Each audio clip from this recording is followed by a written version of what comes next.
এবার নেইমার আসছেন বাংলাদেশে। যে ঘোষণা দিয়েছেন নেইমিরই বন্ধু ও নেইমির দীর্ঘদিনের বিশ্বস্ত কর্মী রবিন।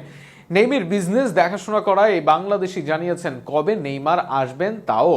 এদিকে কিছুদিন আগে এমিলিয়ানো মার্টিনেজ ও রোনালদিনহো আসলেও সাধারণ মানুষ দেখতে পারেননি তাকে। তবে নেইমিকে দেখার সুযোগ মিলবে সবারই। এ ব্যাপারে বিস্তারিত থাকছে প্রতিবেদনে।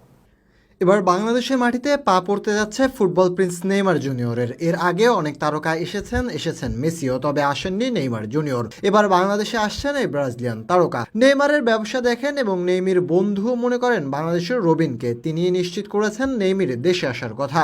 নেইমারের বাংলাদেশে আসা প্রসঙ্গে দেশের একটি টিভি চ্যানেলকে দেওয়া সাক্ষাৎকারে রবিন বলেন, নেইমারের আসার ব্যাপারে দেশের একটি প্রতিষ্ঠানের সঙ্গে মৌখিক ও লিখিতভাবে কথা হয়েছে আমার। আশা করি আগামী বছরের শুরুর দিকে তাকে বাংলাদেশে আনতে পারবো।